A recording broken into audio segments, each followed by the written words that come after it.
satu buah cerita mob dari Papua. Ada dua kakak beradik, kemudian bersepakat untuk pergi mancing. Mereka memang punya hobi mancing, tiap hari pasti pergi mancing. Karena itu maka spot-spot ikan itu pasti mereka udah tahu. Kemudian sebenarnya keadaan laut pada saat itu tidak terlalu nyaman untuk menjadi kesempatan untuk mancing.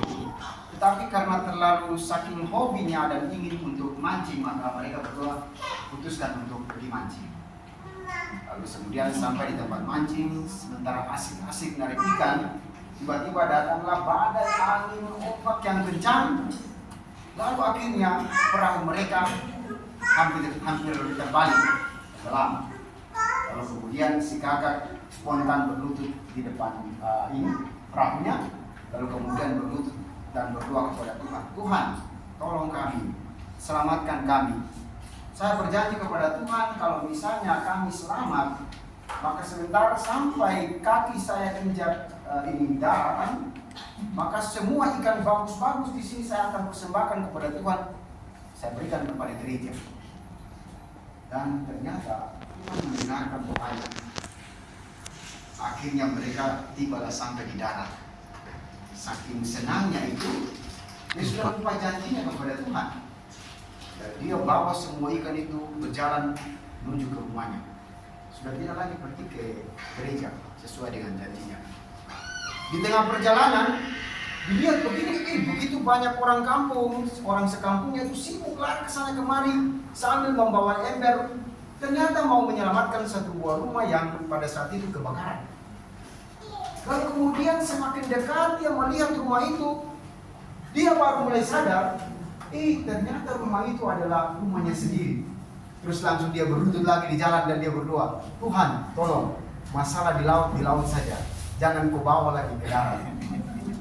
Dia seolah-olah berpikir bahwa karena janjinya itu kepada Tuhan tidak dipenuhi, maka Tuhan memberikan kutuk kepada dia membakar rumahnya. Bapak Ibu saudara-saudara, dalam hidup itu kita seringkali seperti begini, suka memberikan janji, lalu kemudian setelah Tuhan sudah memenuhi permohonan kita, lalu sudah senang, kemudian kita melupakan Tuhan.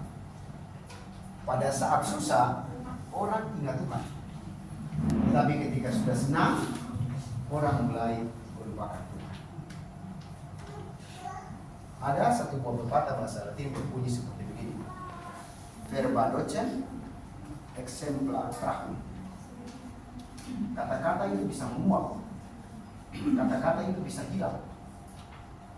Kata-kata itu bisa dilupakan. Tetapi teladan dan perbuatan yang baik itu akan tinggal tetap dan dikenang seumur hidup. Hal ini mau mengajarkan kepada kita sekalian bahwa kita memang seharusnya dalam hidup ini berbuat baik lebih banyak daripada berkata-kata. Biasanya orang memberikan istilah NATO. Tahu kan NATO kan? Not action, talk only. Tidak berbuat apa-apa, cuma berbicara terus. Ini memang seringkali terjadi juga di rumah-rumah kita. Mama-mama itu bicara terlalu banyak. Lalu setelah saya belajar komunikasi di BINUS, baru saya tahu ternyata dalam satu hari laki-laki bisa mengucapkan kata-kata itu hanya berjumlah 8 sampai 9.000 per hari. Tahu berapa banyak perempuan? 100. 12.000 sampai 16.000 kata per hari. Maka bapak sudah jangan lagi ini. Kalau mau bertengkar, kalah aja. Kalau tidak akan pernah menang kita bilang. Kalau berhadapan dengan ibu. Tapi Bapak Ibu, begitulah yang harus kita lakukan dalam hidup ini. Hari ini saya suka cerita ini untuk mengungkapkan kepada kita sekalian bahwa Ambrosius itu menjadi pilihan yang tepat bagi hubungan ini. Ambrosius menunjukkan karakter yang luar biasa. Ambrosius itu tidak banyak berbicara, walaupun dia pintar, ahli sastra, hukum, dan politik. Tapi dia tidak banyak berbicara. Yang dia buat adalah melakukan. Dia itu seorang bapak yang sangat mencintai umatnya, yang sangat mencintai masyarakatnya, memberikan perhatian kepada siapa saja yang pada saat itu selalu suka membuat perbedaan antara orang kaya dan orang miskin, antara orang yang punya kedudukan yang tinggi, high class secara sosial, tapi juga yang punya kedudukan rendah. Ambrosius tidak membuat perbedaan di dalam memberikan cinta dan perhatiannya. Maka ini umat tidak salah kalau mereka memilih Ambrosius sebagai uskup tanpa melalui jalur seminari. Saya ini menjadi imam itu ikut seminari selama kurang lebih 16 tahun dulu. Seminari kecil 4 tahun, kemudian seminari menengah, seminari kecil 3 tahun kelas SMP, lalu kemudian seminari menengah 4 tahun, lalu kemudian 1 tahun persiapan rohani, lalu kemudian 4 tahun filsafat, sarjana filsafat, lalu kemudian pastoral, lalu kemudian 2 tahun pasca sarjana teologi, lalu kemudian 1 tahun lagi diakon, baru kemudian Habis. jadi imam. Tak bisa. Itu pun kalau jalan lurus. Tapi kalau tidak, tunda 1 tahun, habis itu sebelum diakon tunda lagi, atau pastoral itu 2 tahun, sehingga bisa lebih dari 16 tahun baru seseorang jadi imam. Kemudian Ambrosius, dia tidak melewati jalur itu. Seminari dulu 3 tahun, kemudian seminari 16 tahun, baru kemudian jadi imam, baru kemudian uskup. Ambrosius tidak. Ambrosius 1 kali langsung jadi uskup.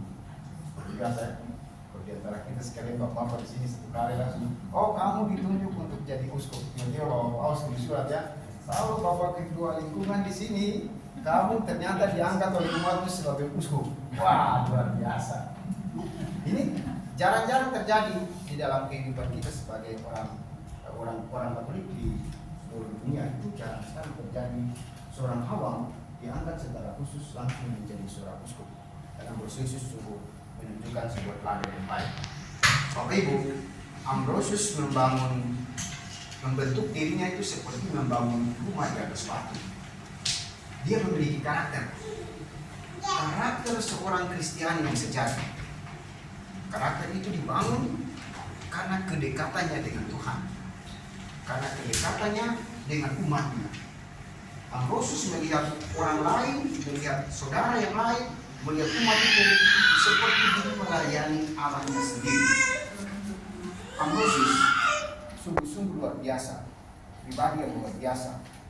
Dia membangun hidupnya dengan karakter yang seperti ditunjukkan oleh Tuhan Yesus, karakter yang penuh cinta, karakter yang suka memberikan perhatian kepada orang yang lemah, karakter yang suka membantu orang lain, karakter yang memberikan perhatian, karakter yang selalu suka merangkul orang, bukan justru sebaliknya mencerai-beraikan, suka hobi mencerai-beraikan dalam hidup. Apa yang dibuat oleh Ambrosius ini sebenarnya seperti yang terjadi di dalam bacaan Injil yang hari ini kita dengarkan.